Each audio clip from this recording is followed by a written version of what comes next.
আসসালামু আলাইকুম দর্শক, আমি শারমিনারা ঝিনাইদহ সদর হাসপাতালে এই মুহূর্তে অবস্থান করছি। আমি নিজেও শারীরিকভাবে একটু অসুস্থ, এসেছিলাম নিজে ট্রিটমেন্ট করার জন্য, কিছু পরীক্ষা নিরীক্ষা করানোর জন্য। এখানে এসে আমি অবাক হলাম, একের পর এক ধর্ষণ, শিশু ধর্ষণ হচ্ছে। 3 বছরের শিশু ধর্ষণ হয়েছে।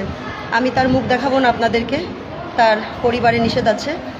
আমি শুধু নিচে থেকে তাকে একটু দেখাচ্ছি। এই শিশুটি ধর্ষণ হয়েছে। চিন্তা করেন, আসলে বাংলাদেশে ইসলামী শাসন খুব বেশি প্রয়োজন হয়ে পড়েছে। এখন বললে তো অনেকে আমার পারে খেপে যাবে। এই ধর্ষণের বিচার আদৌ হবে না, কেউ জানতেও পারবে না। এই শিশুটির ধর্ষণের কথা কেউ জানতেও পারবে না।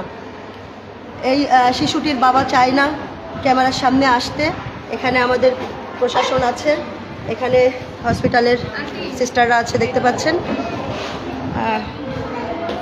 আমি এখন হসপিটালেই আছি, কিন্তু আমি তাকে দেখাতে পারছি না, তার বাবার নিষেধ আছে।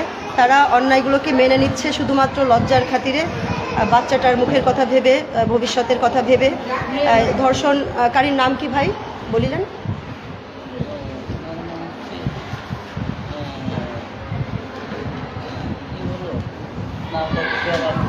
নাম মনে নেই?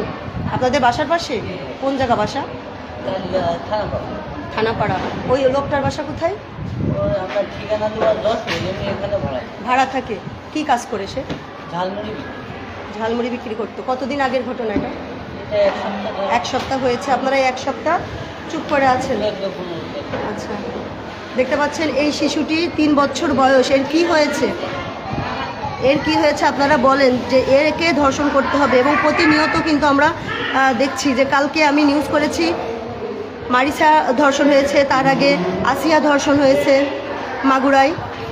প্রতিনিয়ত কিন্তু ধর্ষণ হচ্ছে এভাবেই, অনেকে চেপে যাচ্ছে, আর যারা মারা যাচ্ছে তাদেরটা প্রকাশ হচ্ছে। হ্যাঁ আপা, সুমাইয়া হলো, এর কি বিচার হবে না আসলে? আপা, এর কি বিচার হবে? এর বিচার কি আশা করেন আপনারা? এই কি বিচার হলে মানে ঠিক ছিল? দর্শক দেখতে পাচ্ছেন যে এই শিশুটি আসলে ধর্ষণ হয়েছে, হসপিটালে নিয়ে আসা হয়েছে তাকে। কেউ আসলে বাচ্চাটির মুখ দেখিয়ে নিউজ করবেন না, তার পরিবারের নিষেধ আছে। আমার সামনে আছে তারা। আসলে এ দুঃখ, এ লজ্জা কাকে বলবো, কার কাছে বলবো? এ দুঃখ, এ লজ্জা কাকে বলবো? আপনারা আসলে এর বিচার কি হওয়া উচিত? এই ধর্ষকের বিচার কি আসলে প্রকাশ্যে ফাঁসি হওয়া উচিত না? আপনারা কেন রাজপথে নামছেন না? কেন আসলে আপনারা কিছু বলছেন না? এভাবেই কি আমাদের সন্তানেরা ধর্ষণ হতে থাকবে?